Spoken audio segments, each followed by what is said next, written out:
O homem mais próximo de um deus não é chamado assim à toa. Shaka é o cavaleiro de Atena com o maior cosmo e o primeiro a ter dominado o oitavo sentido. Mas você sabia que recentemente foi confirmado que Shaka transcendeu a morte e pode viajar no tempo e espaço? Tá curioso? Então se inscreve no canal, dá o joinha e bora pro vídeo.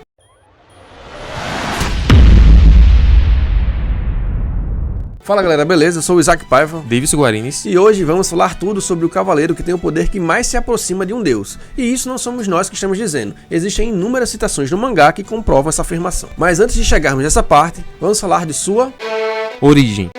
Assim como a maior parte dos Cavaleiros de Ouro, Shaka foi nomeado cavaleiro aos 7 anos de idade, quando eles se reuniram no santuário para presenciar a chegada da deusa Atena, ainda como bebê. Nessa época, o grande mestre ainda era o Xion, e com a chegada de Atena, ele decide que deveria passar o título de grande mestre para um sucessor, já que estava ficando velho e a Guerra Santa estava se aproximando. Naquele momento, os únicos que tinham chance de concorrer eram Saga e Aeolus, porque já tinham 14 anos de idade, e por isso eram bem mais fortes e completos que os outros. Shura, Máscara da Morte e Afrodite vinham logo em seguida com cerca de 10 anos, enquanto que os demais tinham apenas 7 anos. Inclusive, Shaka e os outros cavaleiros recém-nomeados ainda tiveram que voltar aos seus países de origem para concluir os seus treinamentos, o que ocorreu só 3 anos depois.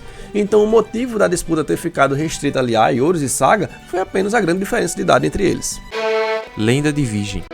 Existem vários mitos que retratam a origem da constelação de Virgem. Na verdade, provavelmente essa é a constelação que mais tem histórias relacionadas a diversas culturas. Uma das principais se refere a Astreia, filha de Zeus e Temis, que é a deusa da justiça, que teria andado entre os homens buscando semear a paz e a retidão, mas ao perceber que a humanidade não queria essa sabedoria, se cansou de tantos conflitos e retornou aos céus, formando assim a constelação de Virgem. Em outra versão, o mito fala sobre Perséfone, a filha de Deméter, deusa da colheita, que teria sido raptada por Hades para ser sua esposa, e com isso, sua mãe entrou em desespero e fez com que a terra se tornasse estéril, privando os homens de alimento. Preocupado com a humanidade, Zeus fez um acordo com Hades, que devolveria Perséfone, mas em troca ela teria que passar 3 meses do ano no submundo e 3 na Terra, gerando assim um inverno, quando ela está lá no submundo, e a primavera, quando está aqui na Terra. Curiosamente, a constelação de Virgem é a maior entre as 12 constelações zodiacais, com as estrelas mais brilhantes e o Sol permanecendo nela por mais de 40 dias.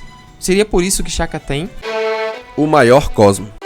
Não é de hoje que Shaka é tido como o cavaleiro com o maior cosmo entre todos do exército de Atena, e também aquele com o cosmo mais próximo de um deus. Essa informação é falada no mangá, quando os cavaleiros renegados dizem que o cosmo de Shaka era tão grande que era como se estivessem à mercê de um deus, e também escrita de forma direta na enciclopédia Taisen com todas as letras. E não é só isso, a China fala com todas as letras que Shaka tinha o poder mais próximo de um deus, e Ikki de Fênix diz a mesma coisa quando está lutando contra o Cavaleiro de Virgem, que ele era um homem com um poder tão próximo ao de um deus. Inclusive, muita gente confunde e acha que o termo homem mais próximo de Deus é devido à sua espiritualidade, mas, como dissemos, isso já foi totalmente desmistificado com as falas dos personagens no mangá, e com a fala de Doku de Libra também na saga de Hades, quando ele diz que Shaka era conhecido como o homem mais próximo de um deus porque ele foi o primeiro a despertar o oitavo sentido. Não precisamos falar que em Cavaleiro Zodíaco o cosmo está diretamente ligado ao poder, e quanto maior o cosmo, mais forte é o cavaleiro. Daí se conclui facilmente que Shaka é um cavaleiro mais poderoso e está no nível tão perto de um deus porque despertou o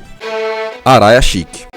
O oitavo sentido, também chamado de Hatshiki ou Araya-Shiki, é descrito na enciclopédia Taisen como um poder supremo maior do que o sétimo sentido, que é o cosmo. Ele permite ao cavaleiro ir e vir do mundo dos mortos, mantendo todos os seus poderes e consciência normalmente. Esse conceito de sentido de CDZ foi baseado nas 9 funções espirituais de percepção, chamada de 9 consciências do budismo, onde as 5 primeiras são os sentidos comuns dos humanos, e a sexta é a capacidade de julgamento através do instinto, presente em todos os animais. O sétimo é o poder do pensamento racional, exclusivo dos seres humanos, e o oitavo é o karma, uma espécie de repositório de todas as suas memórias que transcendem o tempo, e a nona é a iluminação máxima. Em CDZ, essa iluminação máxima seria o nono sentido, apresentado no hipermito da Enciclopédia Cósmica Especial como a suprema vontade, o poder dos deuses. Isso significa que qualquer humano pode se tornar um deus, basta despertar o nono sentido, mas claro que obviamente isso é algo extremamente difícil. Contudo, os Cavaleiros de Bronze já começaram a atingir a suprema vontade quando despertaram suas armaduras divinas, e a prova de que eles já estão no nível dos deuses é que conseguiram derrotar sem dificuldades Hypnos e Thanatos, mas infelizmente ainda não dominaram completamente esse poder. Outro que já está próximo ou talvez já tenha até alcançado o nível divino é o 13º Cavaleiro de Ouro, o Serpentário. Ele ressuscitou sozinho, foi até a entrada do submundo trazer Ox de Touro de volta à vida e derrotou todos os dourados que passaram na frente dele até agora sem nenhuma dificuldade. Vejam que todo esse poder vem da elevação do cosmo e do despertar dos sentidos. Quanto maior o cosmo, quanto mais elevado os sentidos, mais poderoso alguém é. Por isso, Shaka é o homem mais próximo de um deus, pois tirando os protagonistas, ele é quem está mais próximo de atingir esse nível, e não estamos brincando. Nirvana.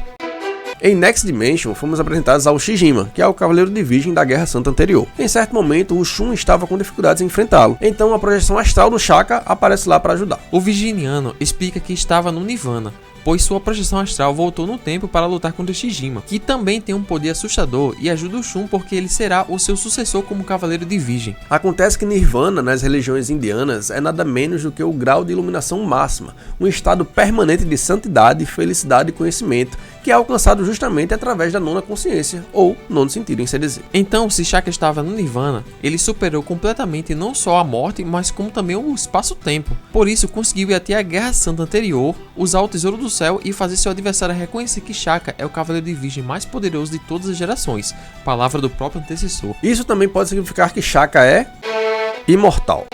A palavra não seria bem essa, porque imortalidade está ligada à ideia de permanecer vivo ou não morrer. Porém, Shaka superou os conceitos de vida e morte, agora ele é eterno. Quando se atinge o Nirvana, o santo se livra de todo o ciclo de renascimento e morte. Ele não precisa mais ficar reencarnando após a morte como todos os seres humanos, porque ele transcendeu a existência física. Em outras palavras, isso significa que agora ele é um ser imaterial, que sua alma não está mais presa ao submundo, onde aguardam as almas daqueles que morreram para poder reencarnar e voltar a sofrer. Shaka agora é algo muito próximo de uma divindade ou espírito superior. E esse foi o vídeo de hoje. Se você gostou, deixa o joinha, e se não gostou, deixa um comentário. Não esquece de se inscrever. Até o próximo vídeo. Valeu! Até a próxima. Tchau, tchau.